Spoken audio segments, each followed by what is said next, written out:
So, kamusta kayo dyan mga Aries natin? So, let's see. Sino yung taong nag-iisip sa inyo at anong iniisip ng tao na ito sa inyo, no? So, let's see. Kuha tayo ng 1 card here for you, Aries. Tingnan natin sino itong taong nag-iisip sa inyo, mga Aries natin. Tingnan natin. So, you have this tattoo.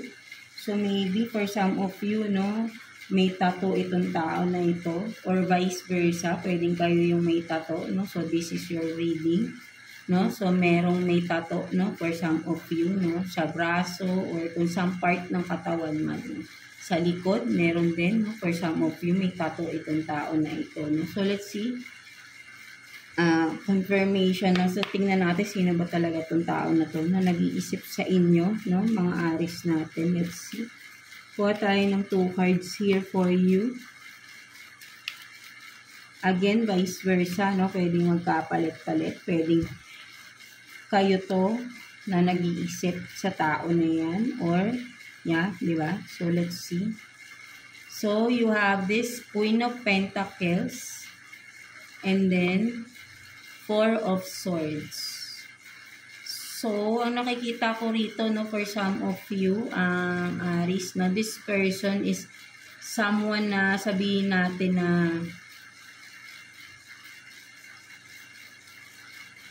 a mother figure, father, mother figure, no, something like that, no, and yeah, no, family member, no, for some of you, pwedeng sabihin natin kung pwede ring wife mo or kasi family, may anak kayo, no? So, maybe someone na may anak kayo or sabihin natin pwede ring sabihin natin na ano, no? A mother figure, no? Pwedeng itong tao na ito, this person na nag-iisip sa inyo, Aries, is ano, no? Marami ko nakukuha, no? Pwedeng sabihin natin na person mo, no? This person na may anak na kayo. And this person, no, with the 4 of Swords, kung makikita mo dito is parang sabihin natin may sakit tong tao na ito, no? So, maybe literal na nasa ospital, no? For some of you. Or may iniindang karamdaman itong tao na to, no? Kung sino man, no, someone na kung person mo to, kung asawa mo, no, may masakit sa kanya, something like that. Or kung sabihin natin pwede ring mother mo, may iniindang sakit, no, something like that, no, parang yeah, meron siyang sakit or magkakasakit, no. So just take what's resonate, no, sa inyo mga Aries. So kung sino man to, no, ito yung person na nag-iisip sa inyo, no. Isa a mother figure na parang yun nga, no, may masakit or may sakit literally, no, meron siyang sakit, no. So tignan natin bakit niya kayo naiisip. So let's see, no, tignan natin bakit niya kayo naiisip.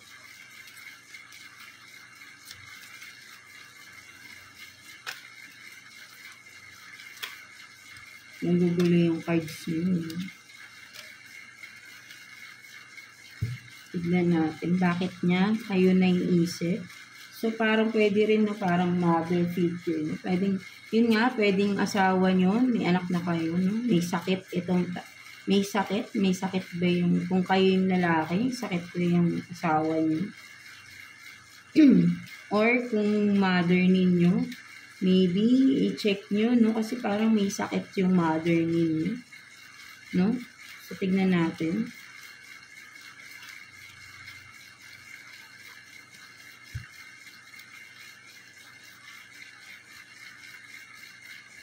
So, Queen of Cups in reverse and then Strength in reverse.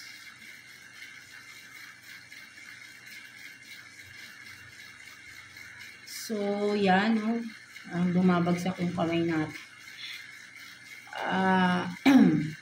Aries, no? So, parang, ang nakikita ko rito, no, for some of you,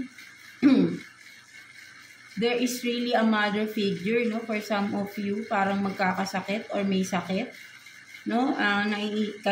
Kaya kung sino man to, no, na kasi with the strength in reverse, no, literally, no, parang may sakit talaga siya, no? Kaya niya kayo naiisip, no, parang wala lang, parang iniisip niya lang kayo. Maybe mother mo to for some of you, no? Yeah, with the Queen of Cups in reverse, no?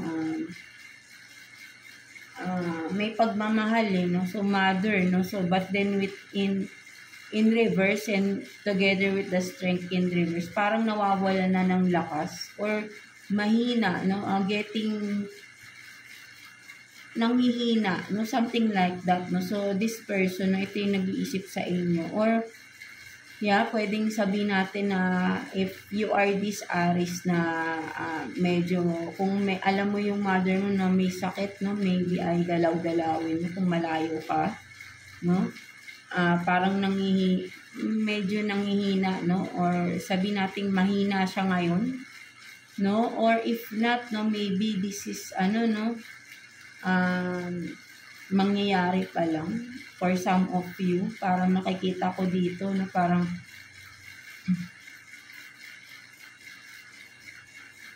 yeah, parang ito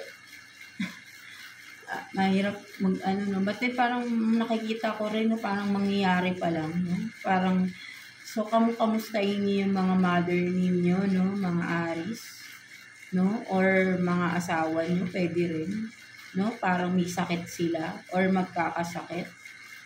Or sabihin nating pagod na or may nanghihina no? Something like that. Parang kailangan ng check-up din, no? Maybe, no? Baka kailangan ng check-up for some of you, no? So, kung mother ninyo to, no? Parang kailangan yung siguro samahan yung magpa-check-up. Baka may iniinda na to sa sarili niya. Hindi lang siya nagsasalita, no? So maybe, no, baka lumabas ito, no, this is a message for some of you Aries na kamustahin niyo yung mother ninyo, no? Parang may iniindang sakit yung mother ninyo, no? Sana ay kung ano man ito, no, samahan niyo, no, magpa-check up kasi parang nanghihina siya, no? Parang may panghihina dito, no?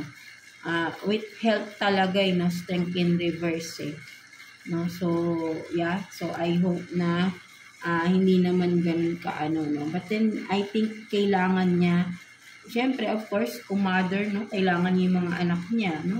Maybe, no, kamustahin ninyo, no? Something like that, no? Galawin, no? 'Di ba? Something like that. So ayun yung nakikita ko rito, Aries.